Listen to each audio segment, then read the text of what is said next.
So I think we'll get started. And good morning, everyone, and welcome.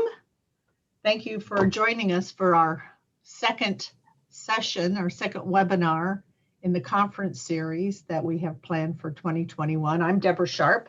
I'm the Executive Director of the Brain Injury Association of Rhode Island, and I want to welcome you. As you know, this year's the 20th anniversary of our conference. And this year, a little bit different because of COVID and the impact that's had on our ability to be together. Normally, our conference is a full-day conference in person, but this year, because of our virtual presence, we have decided to do a series of 6 webinars. The last one will be in October, and this is the second webinar in the series. So I'm delighted to welcome you. And because this is a bit of a new approach for us, I want to encourage everyone to complete the evaluation. Your feedback on this is really important. It's a new format for us. The technology is a bit challenging for us. And so please take the opportunity to give us as much feedback as you can. Your evaluations are really important to us. And be sure to check out our website, www.biari.org, where you can find information on the rest of the conference series and register for any of the webinars that you might be interested in.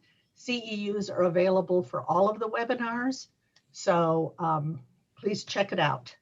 The whole series is up and ready for your registration. So I would like to thank our sponsors. Let's see if I can. Sure. Apparently I can't. But I have technical help here. So Jocelyn's going to share our screen.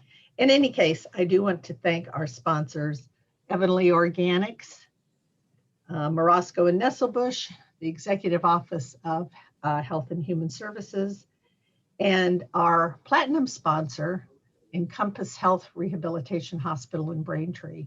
And I'd also like to introduce Dan Parkinson, who's the Business Development Director for Encompass, to say a few words. So thank you, Dan, for your support. You're welcome, and thank you for the introduction, Deb. As Deb said, my name is Dan Parkinson, and I work at Encompass Health Rehabilitation Hospital of Braintree, also known as Braintree Rehab in Braintree, Massachusetts.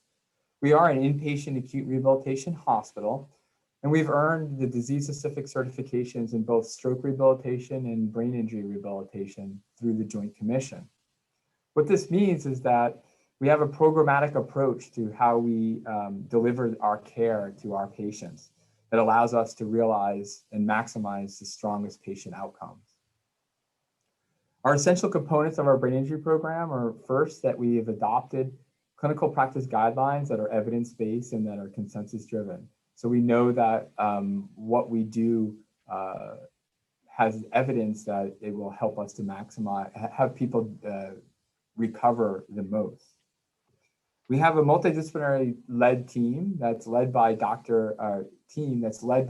Katz, who's a neurologist, and it consists of physical therapists, occupational therapists, speech therapists, nursing that are certified in rehabilitation, and case managers. We implement performance improvement measures that are related to our practice guidelines that help us to truly drive patient outcomes. And we analyze those outcomes, both trending our own outcomes and also comparing ourselves to other rehab hospitals in the region and across the country. I really want to take this opportunity to thank the Rhode Island Brain Injury Association for hosting these incredible virtual learning experiences. It's so great how they're doing it and how they have it spread out over a period of time.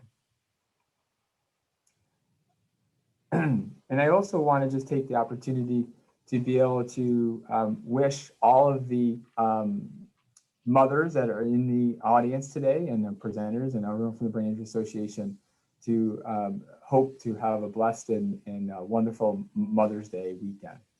thank you so much, Deb, for your time, and enjoy this awesome virtual experience coming up.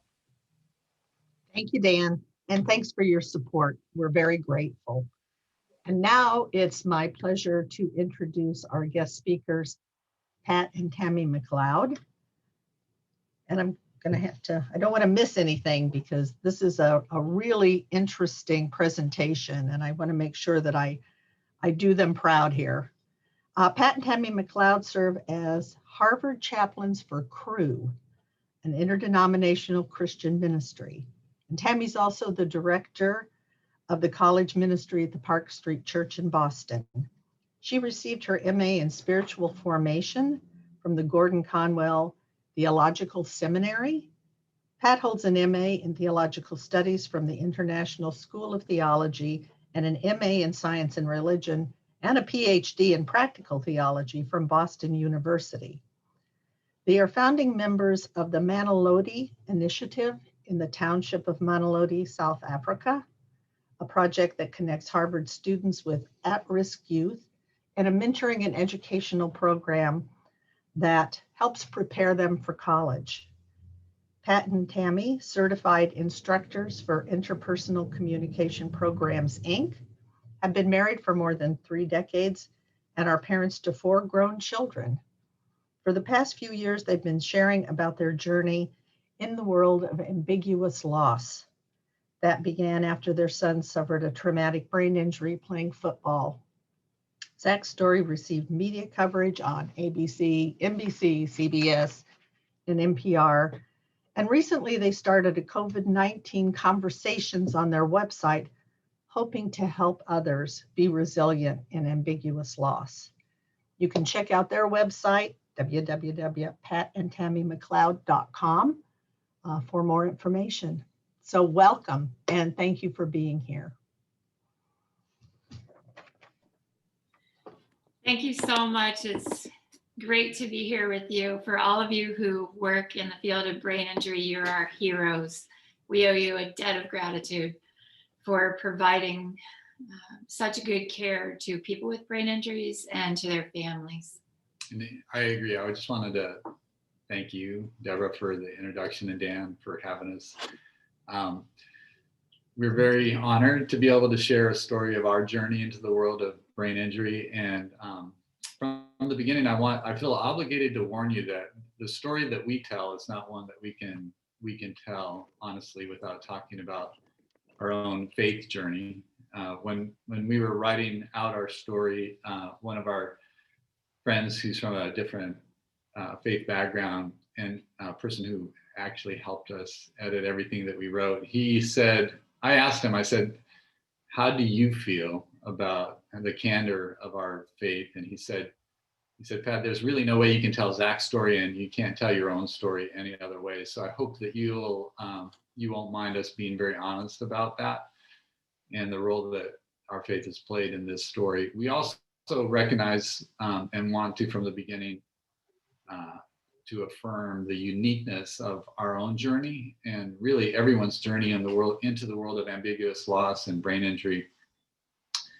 We've had it in some ways very easy, and we feel incredibly blessed in a lot of ways in comparison with others' stories that we know. And one of the main sources of that blessing is you and people like you who work with individuals and families like ours who've been affected by brain injury. And so thank you so much for what you've done with your career and how you enable us to live and our son to live meaningful lives.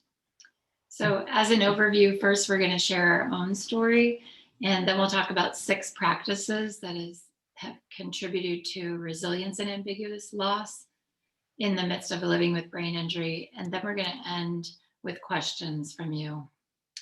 And there's probably no audience in the world who better understands what I mean when I say that we are all just a phone call or a knock on the door or a knock on the head away from our world changing in ways that we don't want it to. We received our life-changing phone call 13 years ago.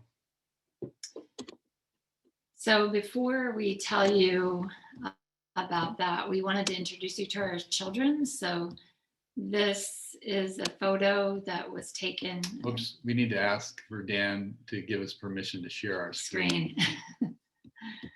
Thank you. It was taken a year before we received the phone call that changed our lives. We took a weekend away with our children, and we told them we wanted to take them to South Africa for the summer. And at that time, the HIV/AIDS pandemic was raging in sub-Saharan Africa. And additionally, an article in The Economist magazine detailed the public education crisis in the country of South Africa. Since we work as chaplains at Harvard, we wanted to link some of the vast academic and technological resources of Boston with one of the least resourced regions in the globe. And so the first 4 people we recruited to go with us to South Africa were our kids. We filled out our team with 20 students, mostly from colleges here in Boston. So while we were in South Africa,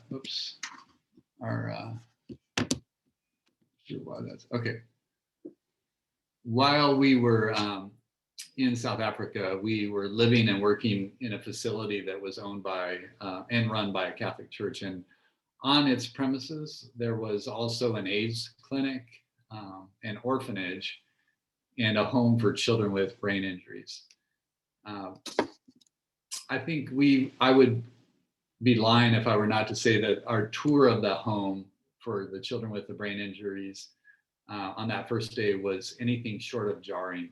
After the tour, it was some of our students were so unable or so upset and unsettled by that experience that they couldn't eat. They stayed outside and just held each other and cried and prayed together. And yet, a few weeks later, as the summer kind of wound up, virtually every person would say that the time that they were able to spend in that home working with children with disabilities proved to be the most meaningful part of the summer. And that was particularly true of our own children. Our sons, Zach and Pat, formed a particularly close bond with a boy named JB, whom you'll be able to see in a video in a few moments. On our last night of the summer, we held a talent show that featured children from the home displaying some of their talents, as well as some of the American volunteers displaying some of ours. So when we arrived, the children were already seated and ready to go. JB had actually staked out a spot in the center of the front row. And when he saw Zach and me, he nervously was glancing back and forth between the two of us and this empty chair that was to his right. And I took that as a sign that JB wanted one of us to sit with him. So I did, but then I began to wonder, well, maybe this was a seat that was supposed to be used by the lady who was in charge of the home. And so I greeted JB and then moved to the back with the rest of the family. The night was festive. The South African staff, adorned in beautifully colored dresses, kicked off the festivities with a native Zulu dance. And then some of our American students followed with a few of their favorite party tricks. One of the children's home's residents, Tabiso, wowed the crowd with his amazing wheelchair stunts.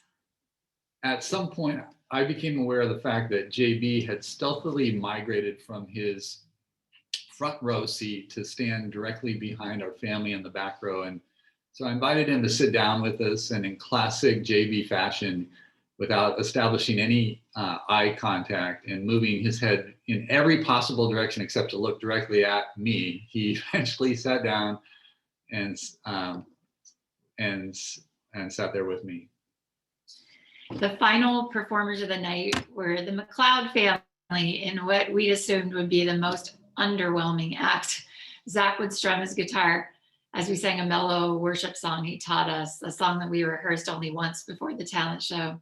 I got us started on beat and on key, but as we began our second song, it became clear that something that transcended our singing was about to happen, and the energy in the room seemed to be growing. eventually I noticed the real reason for the mounting liveliness in the crowd. JB was once again on the move. He had made his way from the back of the room where we had left him to the front of the room and slowly was shuffling himself closer and closer to our family as we began to sing. And I'm going to let you watch what happened in this video. And a warning here, please excuse the poor quality. Phone cameras have come a long way since 2008. And the person that was taping this was just enjoying watching more than she was filming and keeping people in focus. So here's JB.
So fast forward now a couple of weeks, and we are back in America. This was now just a week before we received that dreaded phone call. Zach and I were actually having breakfast, and we were reliving our experience with the children with physical and mental disabilities that we had grown to love that summer. And we were smiling and chuckling as we reflected on a couple of our favorite memories. And suddenly Zach got very serious, and he turned to me and he said, "Dad, this may sound weird, but I've been wondering if God would ever have us become like one of them." And I took it seriously, even though it kind of came out of nowhere. And I remember saying to him, "Zach, you know, if something were to ever happen to you and we were to become like, you were to become like one of those children, that we would love you the same way we love them." And he answered, "Yeah, I know, Dad." And that was the end of a rather awkward and odd conversation. The morning of the day that we received the call, I remember Zach with a strong, lean body hugging me and saying, "Goodbye, Peach, I love you," and then running out the door. We had a very strong mother-son, but we also had a very deep spiritual bond. We sang and played worship songs together with our guitars. We prayed for each other every day and shared what we were learning with each other. Later that night, Tammy and I were at this first large group meeting of the year for our campus ministry. And our oldest daughter, Chelsea, had just left 2 weeks earlier for college. Zach was actually at a football scrimmage. Our son, Nate, was at home alone doing homework, and Soren was actually with us at the meeting. And the meeting was over. If you can picture in your mind the largest lecture hall on campus filled with a couple hundred laughing and smiling college students who are together for the first time after a long summer. Both of our phones had been tucked away in our backpacks, and we had turned the ringers off when suddenly a student came up behind me and interrupted this conversation I was having and said, "Your son is trying to reach you." And I answered the phone, and Nate, again, he was home alone. He just laid into me. He's like, "Dad, why aren't you answering your phone? Zach's been hurt." Parents have been calling.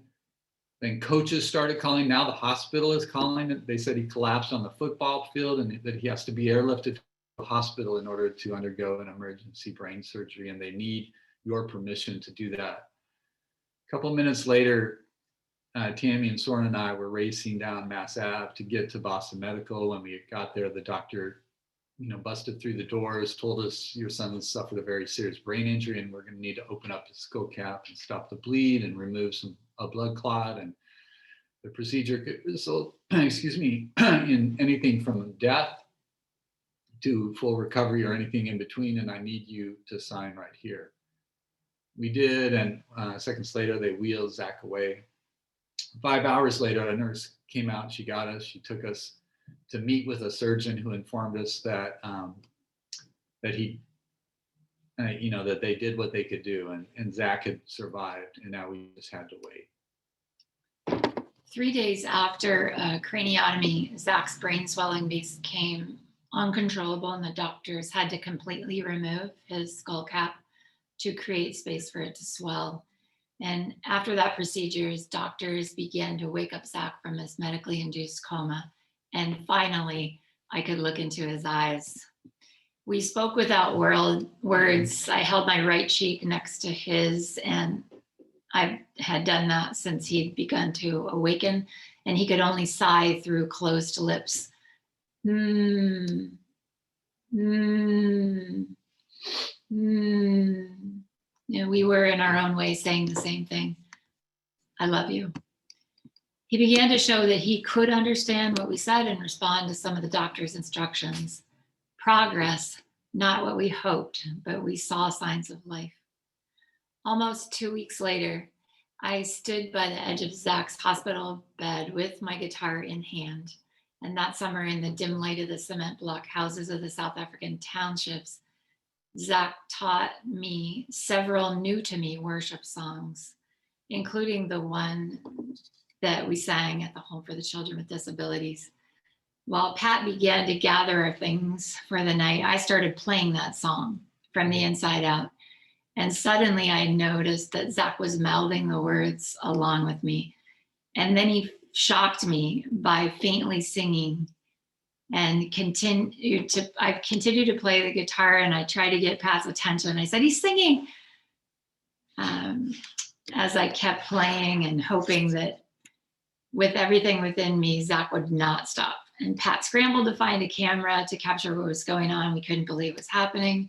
My throat tightened and I could barely finish singing, the last words fading into a whisper. Pat and I wept with gratitude this time. Zach was still here. His soul was well. Get this to play.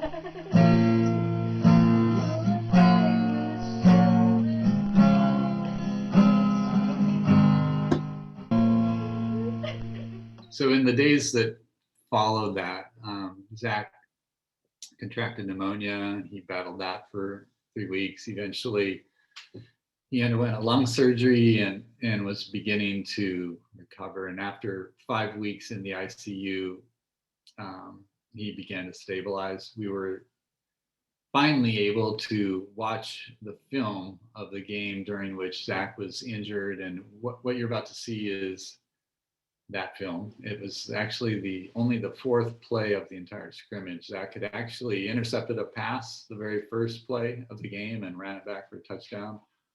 That was followed by a kickoff, and then came the play that you're about to see. You're going to see this play 4 times, so don't worry if you can't really follow it the first time in regular speed. It gets slowed down a little bit every time. Zach is number 16.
You can go ahead.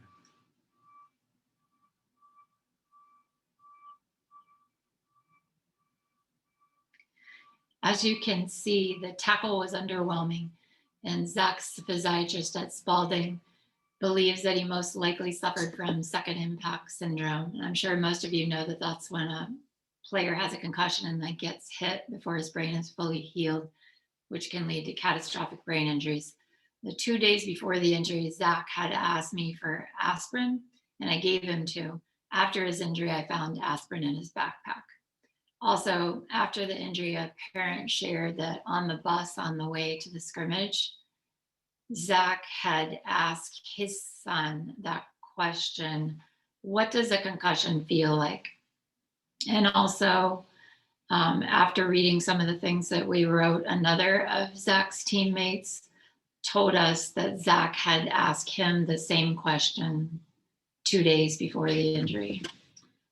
So 5 weeks and 6 surgeries after this emergency helicopter carried our son's strong and lean body from a football field to Boston Medical, nurses carefully wheeled a fragile fraction of that same body out the doors of the hospital and gently eased him into an ambulance and transported him to Spalding Rehab.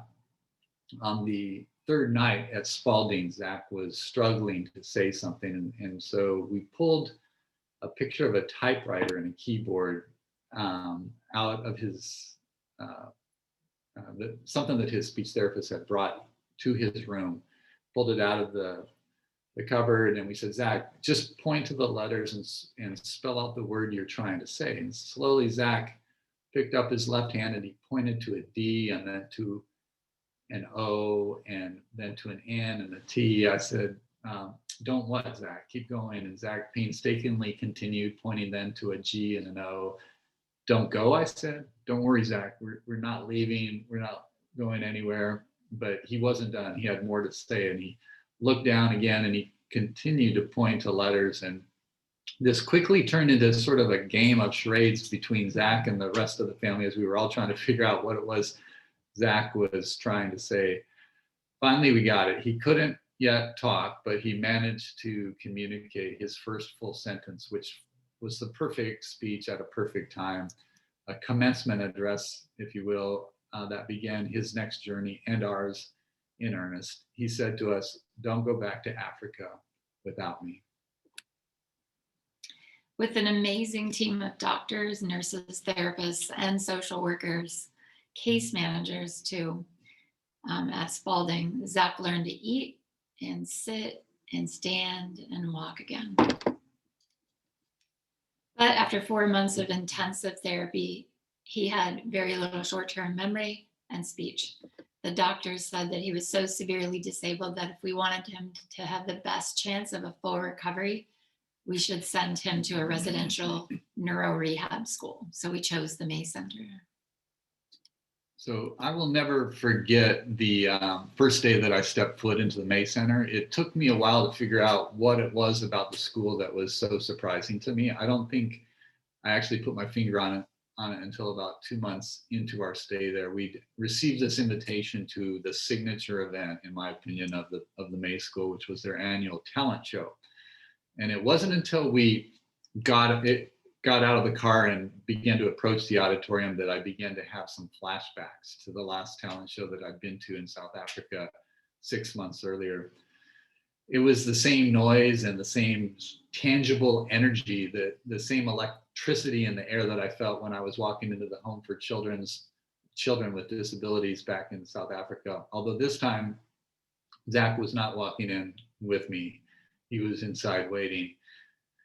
The deja vu continued when we stepped inside and I scanned the room for Zach. I found him just as I had found JB on that last night in South Africa. And of all places in that huge auditorium, Zach too was seated in the very center seat in the front row. I greeted him just like I did JB, and then I went to the back row and settled in.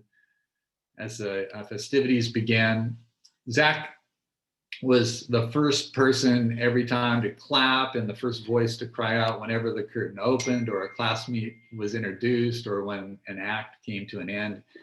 And if it wasn't for the staff member that was seated next to him, holding him down, everyone would have that night gotten a standing ovation for their talent. And whatever somber feelings I had about walking into a room filled with children with disabilities, knowing now that my son was among them, all of that was overcome by the realization that Zach was not throwing any pity party for himself. He was the happiest person there, which is saying a lot because everyone was happy. And that was what was surprising to me about the May School. I realized from the first time that I walked into it, it was filled with people who were genuinely happy. And it wasn't just the kids themselves, it was the teachers and the therapists and the staff. They were strikingly happy. And so for the next 2 hours at the talent show, my mind kept flitting back and forth between continents. And it was nearing the end when, to my surprise, the curtain opened and there was Zach seated center stage with a guitar strapped around him, and behind him and to his side was the May Center staff person who worked closest with Zach. And she had actually learned that Zach loved music and then that he loved playing the guitar before his injury. So she took it upon herself to get him back to music and playing the guitar. And Zach could still remember and play the chords of music, but he could no longer strum a guitar because of the weakness in his right side. That's where Kylie, his one-on-one, stepped in. Zach grabbed the neck of the guitar with his left hand, and gracefully and gently, Kylie leaned over Zach's shoulder and began to strum the guitar. And once again, just like that summer, with the help of a friend, Zach filled a room with music. But it wasn't just music. Together they played one of the two songs that Zach had actually taught us the night that we sang together in South Africa. The roles had definitely shifted, but the music produced the same effect. And Zach, with the help of a friend, once again melded two worlds, blurring the lines between ability and disability, and filling a room with cheers and tears as they played a worship song with the lyrics, "Your will above all else, my purpose remains, the art of losing myself in bringing you praise. Everlasting, your light will shine when all else fades, never ending, your glory goes beyond all fame, and the cry of my heart is to bring you praise from the inside out. Lord, my soul cries out." At the 1 year anniversary of Zach's injury, it was clear to me that Zach was not going to have a complete or even a strong recovery that I had been hoping for. So I started reading grief books, but they weren't connecting with me at all. Zach survived, but a portion of his brain did not. He was alive, but he wasn't the same as he once was. It was also becoming clear to me that Pat and I were not on the same page in the way we were responding to that fact. One night, as we sat around our friend's table at a dinner party for 10, you could see the torque on our marriage. My friends asked how Zach was doing. I had a super close relationship with Zach and missed him a lot, so I was sharing what was difficult for me. And Pat offered a counterpoint, a differing view that brought Zach's progress back to the focus of the conversation. As Zach's mom, I was apparently the only one not smiling. I reached a tipping point, and I just wanted to read something that I have written about that night. I was quiet the rest of the night, emotionally withdrawn, seething as Pat continued with clever anecdotes about our brain-damaged son. Pat was equally livid when we got to the car. "You make it sound as if Zach is dead, Tammy." He slid the key into the ignition, but then gripped the wheel instead of starting the engine. "Why do you have such a hard time admitting that what's happening is excruciating?" My throat tightened. We rarely raised our voices at each other, but this was too much. "You make me feel as though I'm not only wrong, but somehow less spiritual, because I acknowledge and I'm not afraid to talk about what we've lost, what Zach has lost." Pat stared at me and sighed. "Why do you have such a hard time seeing all the good that's coming out of this? The joy he's still bringing to everyone he meets. He's still here, Tammy." His voice softened. "He's still here." I do see the good coming out of this, I told him, eyes locking onto his gaze. I have pages and pages in my journal about what I'm thankful for, what I'm learning through this, what I'm learning from Zach, and how God is using Zach in others' lives. And yes, he is here, but he's also not here. I accused Pat of fixating on what we had. He accused me of fixating on what we had lost.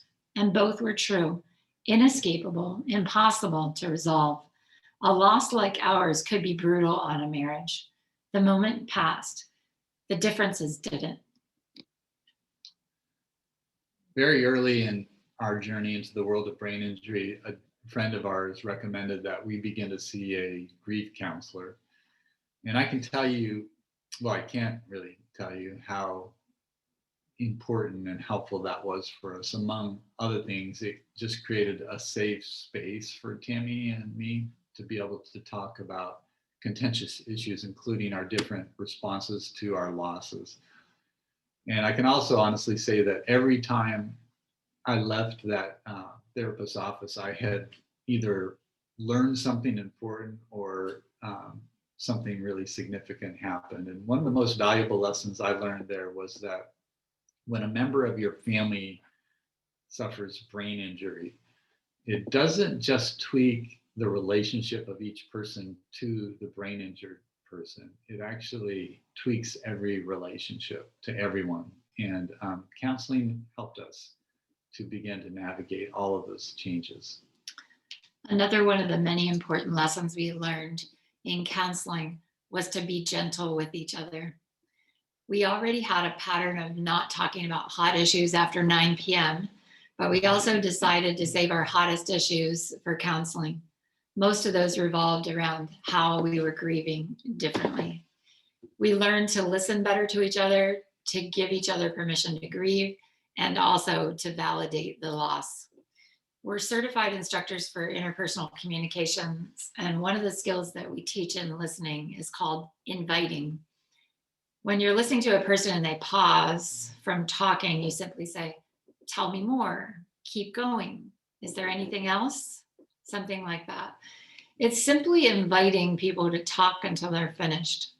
Pat did this for me one night on a weekly date night. He just let me say a litany of losses, and he didn't try to fix me. I was so grateful.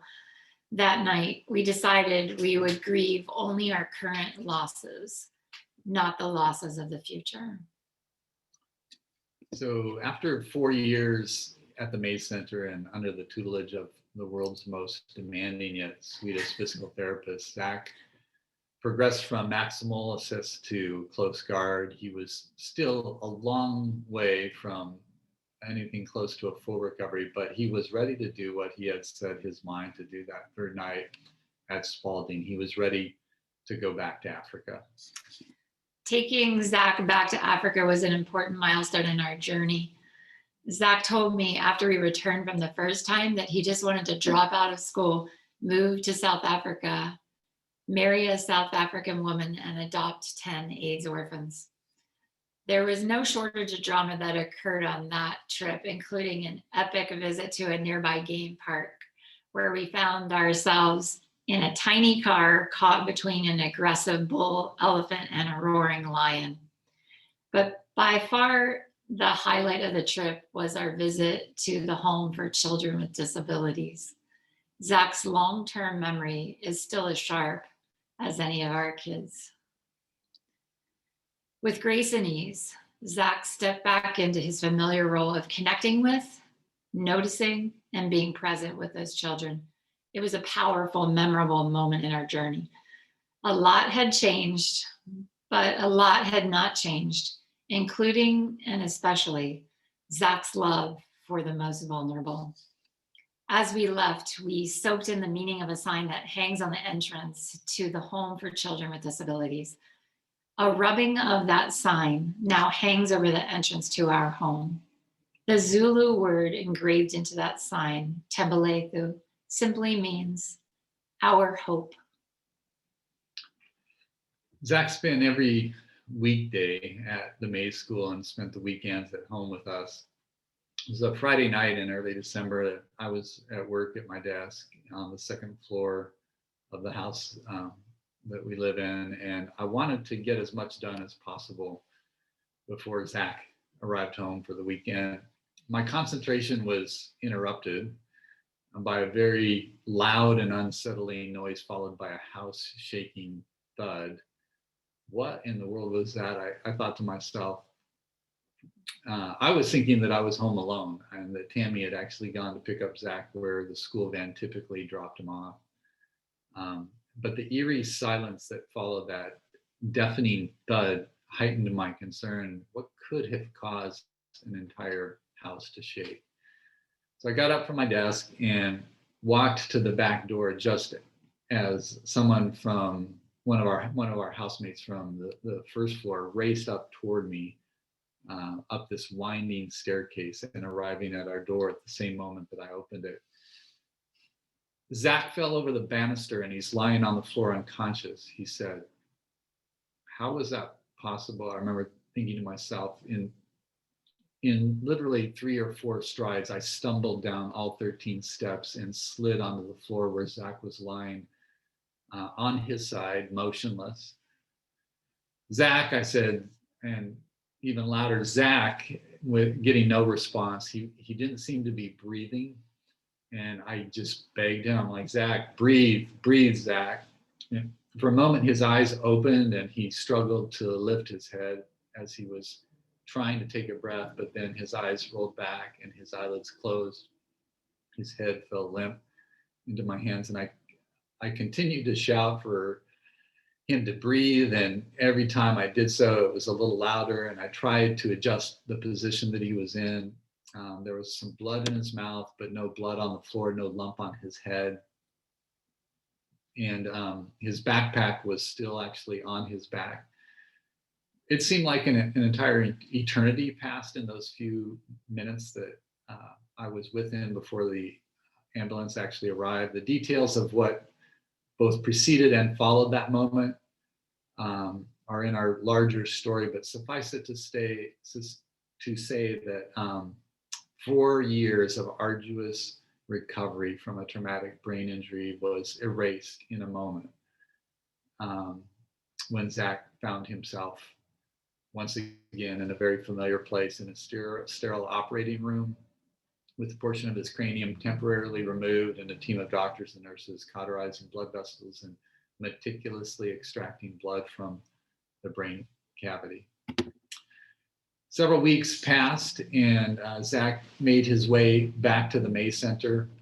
6 months after his second attempted recovery from a TBI, we had a meeting with therapists on the team of professionals, and it was like this dark cloud had rolled over that conference room as one person after another began to report that Zach was still not back to baseline. He had regressed in literally every single area: OT, PT, speech, attention, school.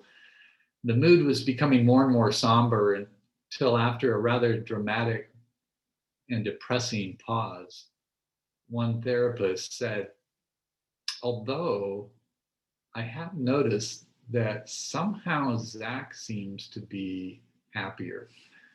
And a collective sigh just kind of went through the room, as did smiles and giggles. They began as one person after another began to share anecdotal stories that validated her observation. Everyone agreed across the board that Zach was not back to his baseline, yet somehow he seemed happier than ever.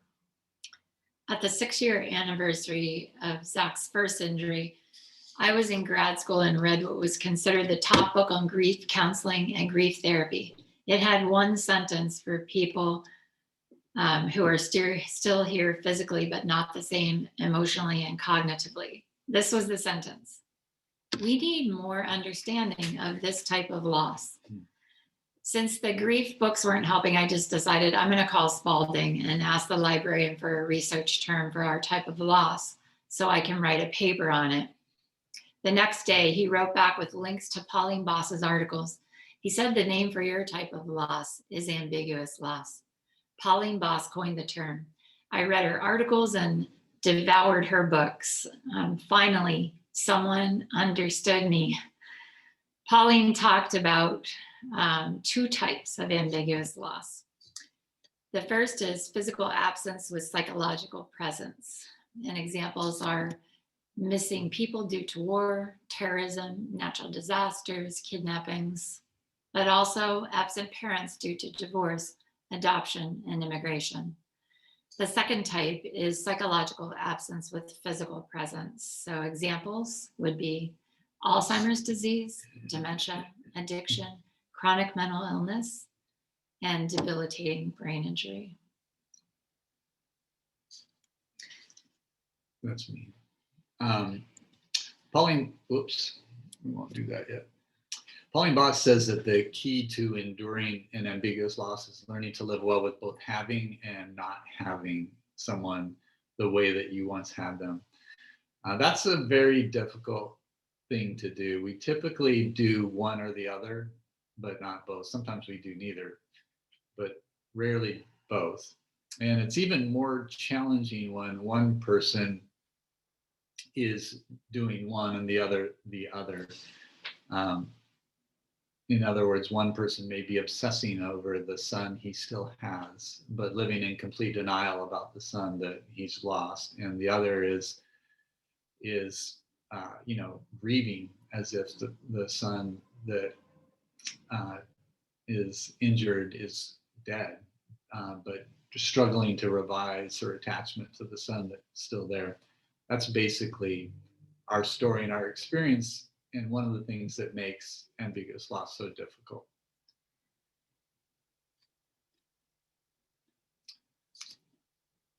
So in ambiguous loss, I think we somehow lost a slide. I wanted to say, in ambiguous loss, Boss calls it the most stressful type of loss. There is no linear process of letting go. Rarely is there acceptance, and there's never closure. And then on top of that, rarely is it validated. So while on a personal retreat with Pat, I carefully floated the idea of conducting a tribute to Zach with a few friends and family on the anniversary of Zach's injury. Okay, this was not, by the way, the first time that Tammy had recommended this idea. Every year she'd been asking me since, the first year, the anniversary of Zach's accident, if we would do this. And I thought it was a terrible idea. But this year she preceded that request by dropping a research paper on my lap, something that she had written. I was not at all surprised at the topic of her research paper, grief and loss, what else? I was surprised that she had actually found a name for our kind of loss, ambiguous loss. After reading the paper, I began to recognize that actually we need to do this. So I agreed that we could do it, but that we needed to not only acknowledge and mourn our loss with close friends, but also have some sort of celebration of the son that we still have. And so we chose to do something on the anniversary day that fell between his injury and his birthday. And the first event, we would gather together with friends and family and commemorate and remember the Zach that we had lost, and then we would all come together and rejoice over the Zach that we still have. We took the title of both ceremonies from Ecclesiastes 3:4, a time to mourn and a time to dance. Zach was not at the first ceremony, a time to mourn. Guests filed past 4 tables we'd set up in the side room of the historic church. Each table, the lover of God table, the outdoor adventure table, and the lover of sport table, contained items we collected that symbolized a part of Zach we had lost. The last table overflowed with banners, posters, cards, and gifts that people had sent throughout the years to encourage Zach and our family. Together, we watched the video Pat made of Zach's life from birth until his injury at 16, accompanied by Zach's favorite songs. I used some of his belongings to share what I missed most about Zach. watching him move gracefully on athletic fields and do crazy mountain bike or water skiing maneuvers, joining in as he laughed with family and friends, playing guitar and singing with him. But most of all, I told the guest, I missed hearing his voice, his prayers, his thoughts, his dreams. I missed hearing him ask how I was doing, affirming and encouraging me. Hearing the expression of our children's losses touched me deeply and reminded me that the ceremony held purpose and value and promise. Guests were given blue cards and a time of silence during which they could record the things they missed about Zach. After the silence, several friends stood and shared what they had written. Pat spoke last about God's nearness and suffering and thanked everyone for coming and for all that they had done for our family. And then we played the song that I wrote for Zach, Beauty and Suffering, during a second slideshow with pictures of Zach's recovery. We invited people to leave the cards on which they had recorded their losses in an oversized bottle as they exited, reflecting Psalm 56:8, which says, "You, God, have collected all my tears in your bottle." This was the community of people who carried us. Many cried with us. Some said they were unaware how much they needed this type of ceremony and the power of a communal experience of acknowledging losses, griefs, guilt, and our togetherness in it. Having grieved in community, I left the church with a lighter heart. The second ceremony, A Time to Dance, was a birthday celebration for Zach. He was there at this one, and they're welcoming everyone with a hug and squeezing the air out of people. He absolutely was elated to have both his pre-injury and post-injury friends all together in one place. The two ceremonies really did create space for us to both grieve and to celebrate. We were able to embrace the ambiguity of both having and not having Zach. And we were able to do it publicly rather than privately, and corporately rather than individually, communally rather than in isolation. It was a birthday party in the truest sense. It was a celebration of life. Earlier, I wondered if it might be hard to transition from the ceremony of ambiguous loss to the party, but it wasn't. I cried during the ceremony, but laughed at the party. Pauline Boss was right. The secret to living well with ambiguous loss requires living well with both having and not having someone the way you once had them. Both grieving and celebrating in community helped me make a much needed turn, helped our family make the turn, and helped Pat and me make a significant turn. We thought we would close this first part of our time together by playing the iMovie that Pat made to show at the ceremony. The backstory to the song you're about to hear is that in the early days of Zach's injury, I had to get out of the hospital each day to survive. I needed beauty, sunlight, fresh air, so I headed for the Charles River. Most days I ran and prayed and cried and relived tender moments with Zach while listening to his worship music. The reflections that danced on the surface of the Charles River inspired this song. I wrote it by the river and recorded it and put it on Spotify a few months later. It's called Beauty in Suffering.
So we brought you into our story and we've shared what ambiguous loss is, and we've talked a little bit about the key to living well with it is the idea of learning to live well with the both of having and not having at the same time. Because many of you are professionals working with individuals and families of people who are living in the world of ambiguous loss related to brain injury in particular, we wanted to take a few minutes to share how to help people grow their resilience in the midst of ambiguous loss. Dr. Boss explains 6 practices for growing resilience in ambiguous loss. The first is adjusting mastery. Many of us hope that good things will happen to us if we work hard and are moral, but there's no guarantee. To recognize that the world is not always just and fair, that bad things happen to good people. Our efforts won't always result in the desired outcome. We can have too much mastery, which happens a lot in our country. We think we can fix everything, solve everything, cure everything, but we can also have too little mastery or ill-timed mastery. In the early stages of life-threatening illness or disaster, it's useful to seek out cures and solutions. So mastery-oriented skills and behaviors are useful to discover every possible means to solve the problem. But as time passes, one needs to reassess the probability of a cure or a solution and gradually shift to more acceptance of the situation. I remember reading a book by Bob Woodruff's wife. He was a reporter that had a traumatic brain injury while covering a story on the battlefield. And his wife talked about all the things they did to try to help him recover from a TBI. And he did have a strong recovery. We did all the same things, but Zach didn't have the same outcome. So I'm glad we tried everything that we could find to help Zach have a strong recovery, but I actually tried things for too long, I believe. I remember one therapist telling us that a certain intervention wouldn't work for Zach, but I wanted to try it anyway. 3 months later, the doctor doing the intervention recommended that Zach stop coming so as not to waste our time and money. The data wasn't showing any change in Zach's brain. I should have listened to the therapist. I tried things too long. Secondly, normalize ambivalence. What does that mean? So ambivalence is the state of both having, having mixed feelings over contradictory ideas about something or someone, like, for example, love and hate, or attraction and repulsion, or, not wanting a person to die, but then contemplating what a relief it would be if they had. When you're in the middle of ambiguous loss, that kind of ambivalence becomes normal, and that's what it means, normalizing ambivalence. It's this admission that ambiguity in life is real. It's both and rather than either or. I think our ceremony of the birthday party preceded by a remembrance ceremony is an example of acknowledging and living with that kind of ambivalence. We both cried and laughed the same day. The third is revising attachment. And attachment is a deep connection between people. To protect themselves from a pain and anxiety of an on-again, off-again relationship, some people become hardened and they psychologically disconnect from the ambiguously absent present person. Other people hold on too tightly. Revising the attachment means not needing to have closure with a lost person, but also not denying the loss. The attachment one has for another may stay the same, but now there's a categorical difference in the relationship. Connection as it used to be is impossible. Since closure is also impossible, letting go is not the goal. The goal is for a perceptual shift in the relationship, one that accepts the ambiguity and the uncertainty of absence and presence. Boss encourages people to develop memorial ceremonies or farewell rituals, and they help shift perceptions about absence and presence. One way I found to revise attachment with Zach is to still play guitar together. He still has his long-term memory, so he can play all the chords that he remembers with, and his left hand works. But his right hand doesn't work well, so I do the strumming. So here's an example of that.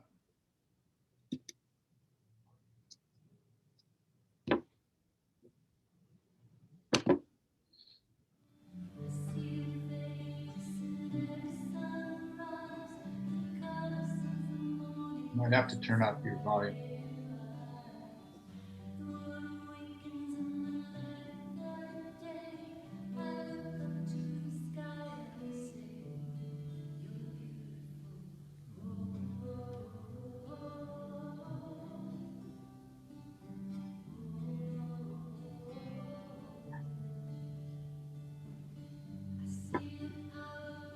Okay, I think you got the idea there.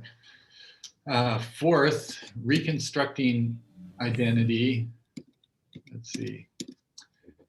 By identity, boss means knowing who you are and the roles that you play in a relationship or within a family or a community. And when she says reconstructing identity is part of growing resilience, what she means is we need to rethink and reconstruct those roles and the boundaries and the rituals of our family.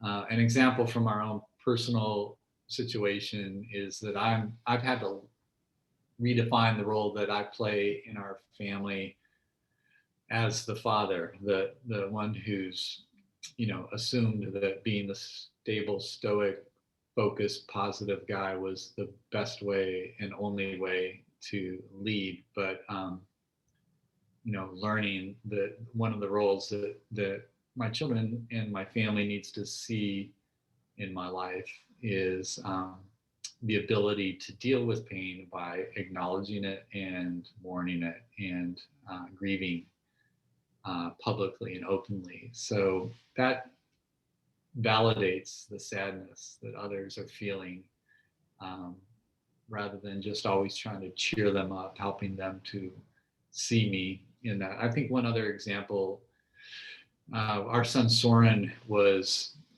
Zach's, Zach was like a second father to Soren. He just doted over Soren, and they had a very, very strong, healthy relationship. And when Zach was injured, it was devastating for Soren. And one of the breakthroughs that occurred in our family, and in particular Soren and Zach, occurred when Soren attended a physical therapy appointment with Zach, and he saw a physical therapist working with Zach, and decided, we offered actually to support this and pay for it if he wanted to do it, that he wanted to become Zach's, he wanted sort of a role reversal where he would actually now become Zach's coach in the area of physical therapy and helping him with his own recovery. And Soren still sees Zach as his spiritual mentor, but when it comes to pushing him and helping him physically regain abilities, Soren has assumed that role. The fifth is discover hope. In ambiguous loss, people must sort out what to continue hoping for and what hopes to relinquish. If hopes for the status quo goes on too long without revision, it stops us from doing what needs to be done, like paying attention to those still present in one's life, going back to work, taking care of children.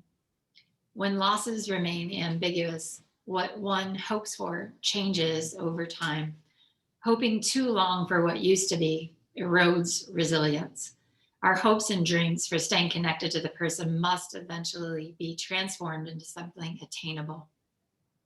It is because happy endings are rare with ambiguous loss that new hope has to be discovered. People need to find something new and positive to look forward to, some other human connection and cause beyond ourselves that has meaning. And to see in Breaking Hope, I do a practice called Examine at the end of every day. I review my day and reflect on what was life-giving and what was life-thwarting. And I write brief notes of my findings in a journal. When I look at the life-giving parts of the day, I see the hope that is breaking in. You can do this communally too.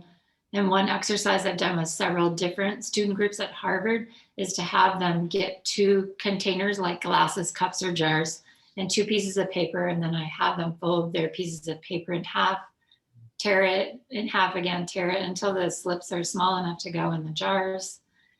And they label one container their lost jar and one container their found jar. Then they take 5 minutes of silence to write on slips of paper what they had lost and what they had found in the pandemic. And they place what they lost during the pandemic in the lost container and what they found during the pandemic in the found container. Those dealing with brain injuries could do the same thing with their ambiguous loss. After 5 minutes of silence and writing, then I have the students take 10 minutes to share those things with another person, or even share about what that process was like, having to go back and forth between lost and found. Okay, we're almost there at the end. I want to say a few things about finding meaning, which is the 6th way of growing your resilience in ambiguous loss. I recently heard a public scholar named David Brooks, some of you I'm sure have heard of him, talk about the power of redemptive narratives. He said that suffering can only hurt you if you can't attach it to a narrative of redemption. And I believe this may be why Pauline Boss talks about the value that religion can actually play at increasing a person's resilience. It's because religious traditions are in many cases a bastion of redemptive narratives. And I believe, more generally, just that these small stories like ours of loss and tragedy beg for a larger story that can absorb them and help us to make sense of them and offer us hope, like Tammy was saying, in the midst of them. I think Zach's life points us toward that kind of a story, and I hope our story does too. So I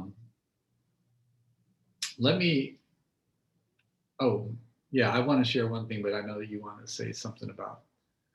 Yeah, while on vacation one spring evening, Zach seemed lost in the stars as we looked over an expansive ocean and longing to know what was on his mind. I asked, "What are you thinking about, Zach?" And in a faint and gravelly voice, he answered laboriously, "My beautiful Father in heaven." Zach loves God and people more than anyone I know. I want a heart like his. He knows God loves him intimately, though he has suffered much loss. When I let them, encounters with Zach become experiences of inner renewal for me, because he offers me an opportunity and a context to think differently about my life, my goals, and my aspirations. He offers me his presence, and he makes a safe place where I can recognize and sometimes accept my own often invisible disabilities. We wanted to leave you with a little glimpse of the life that you've made possible for our son and many like him.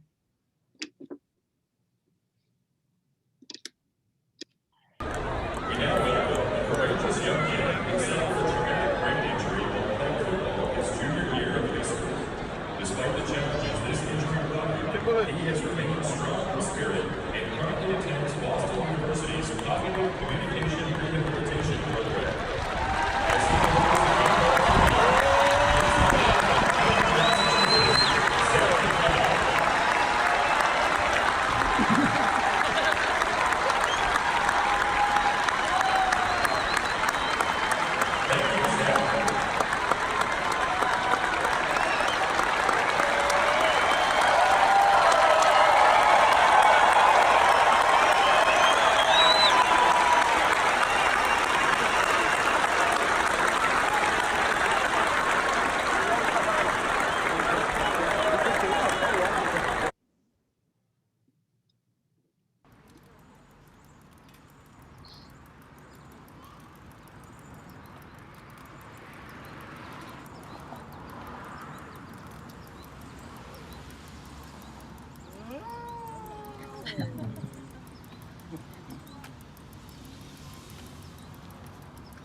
Okay. So I just wanted to close by saying today we live in a redeemed ambiguity of incredible both suffering and love in the same messy world. I want to share a sort of a epilogue story that I think you'll appreciate that gives you a glimpse of Zach. We enjoyed a movie downtown together one night, and I suggested that Tammy, Chelsea, Nate, Soren, they all ride together in Chelsea's car, which was parked closest to the theater. And Zach and I would take our car, which was further down the street and on the second floor of a parking garage. Zach, likely detecting the competition implied in this arrangement, which was, who's going to get home first. Like a racehorse, when the bar lifts, Zach took off, and I grabbed his gait belt that he now wears around his midsection and held on. Feeling a lot more like a bull rider in a rodeo than a jockey with a racehorse. We quickly outpaced the crowd of people moving down the sidewalk. Then suddenly Zach stopped, and he spun me around, and bending over, he took notice of the person everyone else had ignored, including me. He locked eyes with this homeless man who sat on a piece of cardboard on the sidewalk, holding a cup with a few coins in it. Zach reached out his hand and he gave the man a high five. Neither said a word, but several gigabytes of data passed between them as they stared and smiled at each other. Download complete, Zach turned and started trotting again. We reached the garage and still had a good hike ahead of us, about the length of a football field and up a 2-story ramp. Zach, with his enduring enthusiasm and unsteady gait, seemed to view the challenge before us as if he were about to receive a kickoff and run it back for a touchdown. Without looking back at me, he leaned forward and he started charging up the hill. He pulled me along as if I was a defensive player trying to keep him from getting away. Zach, slow down, I said, laughing as I held on.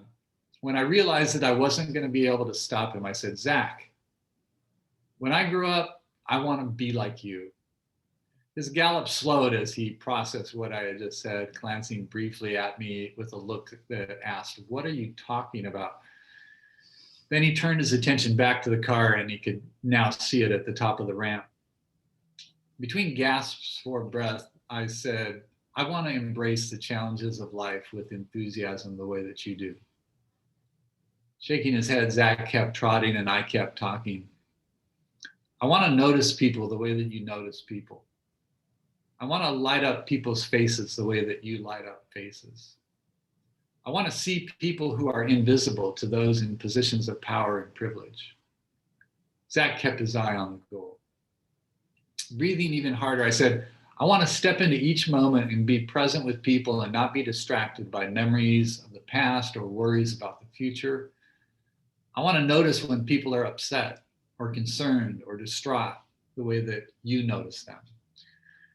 As the pace and the volume of my comments picked up, his stride slowed more. I want to leave a trail of smiles behind me when I walk out of a room. I want to pray without ceasing and give thanks in everything. I want to radiate joy from the moment I open up my eyes each morning until the moment my head hits the pillow each night. I want to be able to make people feel loved the way that you make them feel loved. When I grow up, I want to be like you, Zach. I wasn't finished, and there was more that I wanted to say and could say, but Zach had crossed the goal line and stopped at the car. Turning around, he grabbed me, and with impressive strength, he pulled me into his embrace. An embrace that clearly said that he had no intention of letting go. I didn't want him to. For that eternal moment, a moment I never stop replaying in my mind, a moment that we relive in person every time we're together and hold each other. For at least that one brief moment, everything in the world seemed right again.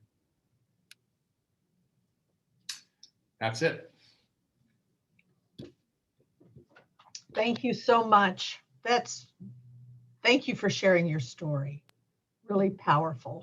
We appreciate it. If you have questions for Pat or Tammy, please put them into the chat box and we'll take them from there. Thank you. Just want to remind everyone once again, this is Growing Resilience in Ambiguous Loss. Please fill out your evaluation forms and check out our website, biari.org, for the rest of the conference series. Information and registration is on the website. So, do we have any questions?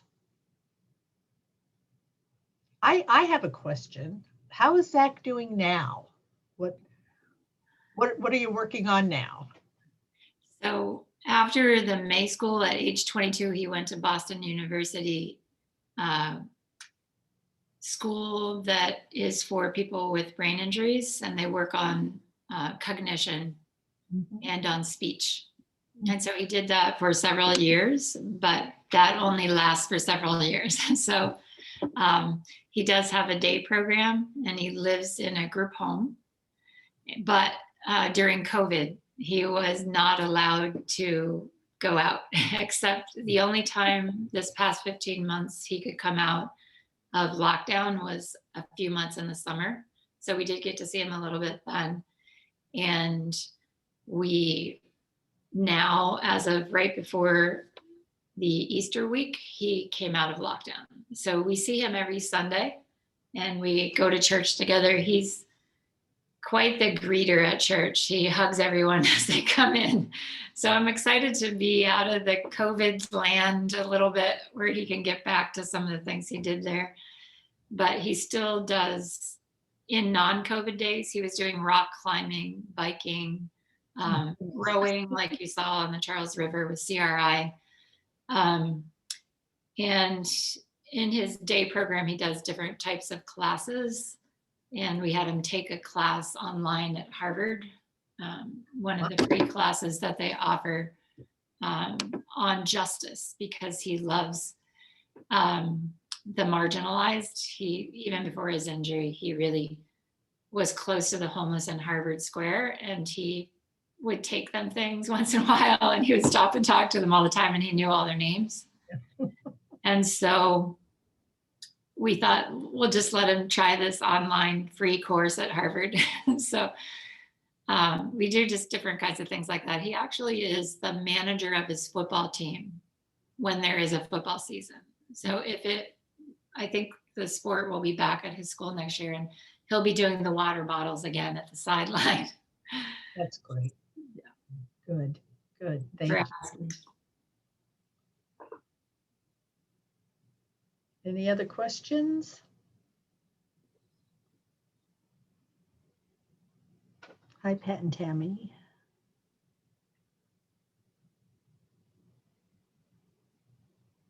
Okay. Oh, wow. Not necessarily a question. That's hard, Matt. Thank you for putting something in the chat. It's good to hear from you. Okay.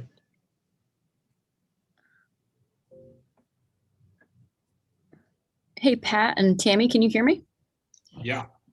We have a question from Pamela Steffens. She says, what a marvelous presentation.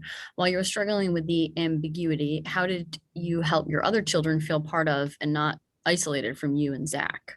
So often the non-injured children feel neglected or insignificant, with so much time and attention need to be directed to Zach. How would you answer that? Good question. Yeah, I mean, I think the first thing I want to say is that is a problem, and was a problem, and it continues to be actually an issue that we are managing. It's not like it's not like we're not aware of it, but it's not like just being aware of it removes it. Best practices, some of the stuff is stuff that you need to do no matter what situation you're in as a parent, and that's just try to get personal time with each of your kids. The story I told you about trying to involve them in his recovery was a successful step when, for example, Soren became Zach's physical therapist. That was huge. I mean, Soren wrote his college essay on that, and it was a very important experience for him, and it helped him to begin to live well with the brother he still has, rather than feel like he completely lost his brother. Yeah, I'll never forget this sentence that Chelsea said to me. So she was a freshman in college, and she said, "You think it's tough to lose a son? I lost a best friend." So she would text him all these secrets, and they talk back and forth on their texts and constant communication. And then all of a sudden, no one's there at the other end. She just lost her best friend in a moment. So it was very hard for Soren. Like Pat said, Soren and Zach were super close, slept in the same bed together, even single bed, even when they were bigger. So the loss to the kids was huge. One other thing I wanted to add was that ceremony that we had together was originally and most importantly a family experience that gave them each, and that's a real powerful part of our story. I think it was in many ways the climax of that journey that we were on, was hearing each of them give the speech. I mean, every time I read over those speeches, I cry.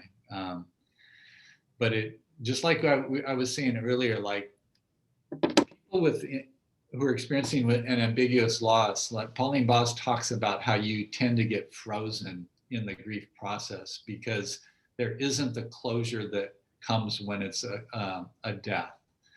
And so as a result, people don't feel like their feeling of loss is ever validated the way that it is at a funeral, for example, where you actually come together and you commemorate a very real loss and final loss, and not that funeral does it all, but what it does is it creates that space for a person's loss to be validated. Well, giving our kids a chance to do that in a community, even though I'm not sure they realized, like a lot of our friends didn't, they thought, what are you doing and why are you doing this? Zach's great, we love him. And yet they are the ones coming up to Tammy afterwards saying, thanks, I needed this more than I realized. So two practical things I think about too is we would do things just with our other kids. So we would go on vacation and Zach would come with a PCA for half of the week, but then the second half would be just with the other kids. So we had some time all together and then sometimes separate. And the other thing is one of our sons said, "Why do you keep dragging us to hospitals?" Like we would just go into Spalding every night and we'd eat dinner there. Well, that gets old after a while. Night after night, a kid gets home from school and then they have to go into a hospital. So we just decided, let's trade back and forth. One of us will be at the hospital, one of us will be at home with the kids, so that we could get the kids more into a natural rhythm, that they wouldn't have to be there all the time. And then we just brought them in periodically. So we just had to watch out for their needs at the same time we were watching out for Zach's and not collapse on him. There's another question from, David Lima. He wonders if you have any suggestions for literature about ambiguous loss. Yeah, so the book that we showed on there, on one of the slides, Ambiguous Loss, that was written in 1999, Harvard University Press by Pauline Boss. And then she wrote her second book called Trauma, Loss, and Resilience, or it might be Loss, Trauma, and Resilience. And that was written after 9/11 because parents didn't know if their children were still alive. They couldn't find them. They were searching through the hospitals to see if their child was still here. People who worked in the towers. So she did a lot of work in 2006. And when we did those 6 areas for resilience and ambiguous loss, that's what the whole book is about, those 6 areas. The first book is a little more readable. The second book is more for professionals like social workers, counselors who are working with people with ambiguous loss. So she'll talk about therapeutic goals, but it's still readable. It's just a little more technical. Thank you. By the way, Shelley, your comment, yeah, I don't think some people know really how TBI twerks relationships. They just think there's a problem with the relationship, but there's a problem with the relationship because there's a TBI and everything's changed. So I want you to know that we're with you and that we hear the pain and it's really hard.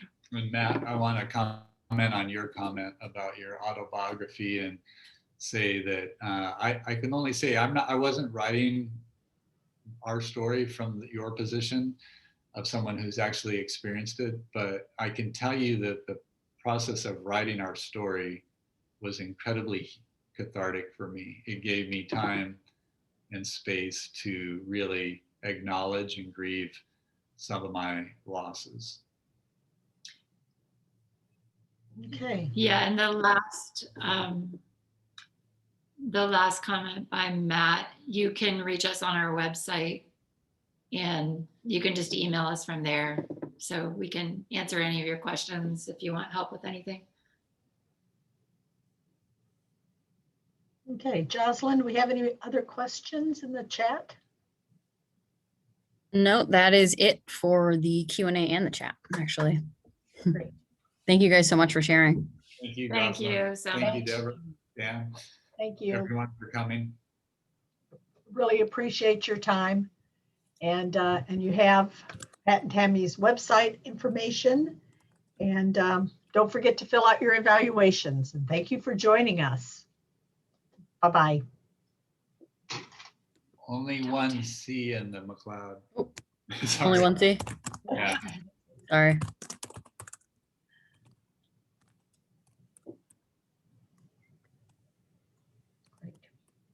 Thanks, everyone. Enjoy the rest of your afternoon. Happy Mother's Day and have a good weekend.